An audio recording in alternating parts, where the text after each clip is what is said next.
মানুষকে দেখার জন্য সারা বাংলাদেশ থেকে মানুষ নিয়ে যাইতেছে, সবাইকে টিকিট দিছে। মূর্খের ঘরের মূর্খরা জানে না ঢাকায় গেলে এখন খালি মাইর হবে। আজকে দেখলাম আসার সময় ফেসবুকে হাজার হাজার মানুষ বাসে করে মাইক্রো করে ঢাকা যাইতেছে, তাদেরকে একটা করে টিকিট দিয়েছে, টোকেন দিয়েছে, টোকেনের গায়ে লিখে দিয়েছে তোমরা যদি ঢাকায় সমাবেশ হবে ওখানে যাইতে পারো, বিনা লাভে তোমাদের 1 লক্ষ 1 কোটি টাকা আমরা লোন দেব। কথা বোঝেন? ঢাকায় নাকি সমাবেশ হবে, ওই ঢাকায় সমাবেশ করবে জালেমরা, শাসকরা, তারা দেশ ছেড়ে পালাইছে। কথা কয় না কেন? যে দেশে শহীদ মুগ্ধ রক্ত লেগে আছে, আবু সাইদের রক্ত লেগে আছে, আবু সাইদ মুগ্ধরা মরেছে, ওর চাচতো ভাই, খালাতো ভাই, ওর জাতীয় ভাই শিক্ষার্থীরা এখনো কিন্তু মরে না। ঠিক কি না? এমন স্লিপ দিছে, স্লিপ নিয়ে ঢাকায় গেছে। কি ভাই তোমরা ঢাকায় কেন?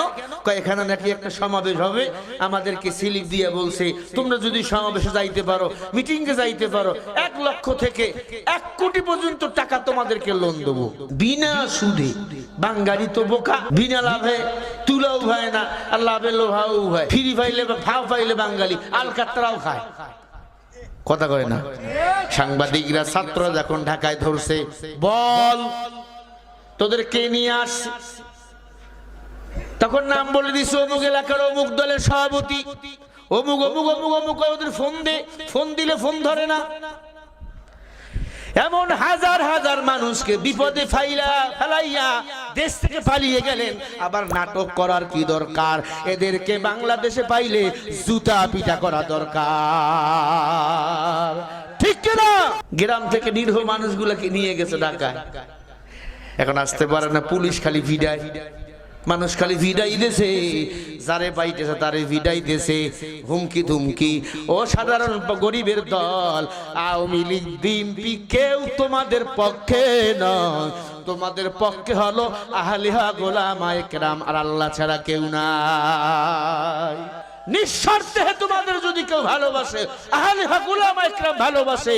তাছাড়া আওয়ামী লীগ, বিএনপি সবাই তোমাদের মাথার উপর কাঁঠাল ভেঙে ওরা ওদের স্বার্থ হাসিল করতে চায়। ঠিক না বে ঠিক? রাগ করলেন আপনারা? আওয়ামী লীগ বুঝি না, বিএনপি বুঝি না, জাতীয় পার্টি বুঝি না। এটা আমার সোনার বাংলাদেশ। আমার দেশের টাকা চুরি হয়ে কানাডায় বাড়ি হবে কেন? আমার দেশের টাকা চুরি হয়ে পাচার হবে কেন? আমার দেশের টাকা চুরি করে ভারতে বাড়ি বানাবে কেন? কথা কয় না কেন? এই কথা কইলেই হুজুর খারাপ, তোর দাঁতের পাড়ি ফালাই দেবো একবারে, কষ্ট হলে হোক। মুরব্বি, ও মুরব্বি, কি ভাইরা আমার মন খারাপ করছেন? আল হাক্কু মুরুন, হক কথা একটু তিতে হয়, যাও গায়ে লাগতেছে। আল্লাহর কসম লিখে নেন, আপনার অন্তরের মধ্যে মুনাফিকের অ্যালার্জি আছে। আয় মুসলমান, হযরত আলী আল্লাহু আকবার বলে দাঁড়িয়ে গেল। আলী বলে আমি যদি কোরআনের জন্য শহীদ হই, ইসলামের জন্য শহীদ হই, আমার মতো কপালওয়ালা কেউ নাই। সুবহানাল্লাহ বলেন। কি তোমরা আমাদেরকে মেরে ফেলবা? হক কথা বললে আমাদের মেরে ফেলবা? ফেলো, আমরা প্রস্তুত। মুসলমান ইমানদার হযরত আলী এক হাতে কোরআন আর এক হাতে তলোয়ার নিয়ে গিয়ে যায়। বিশাল বড় কাফের, কয় ফুট লম্বা? জোরে কয় না কেন? এটা কত? 6 ফুট।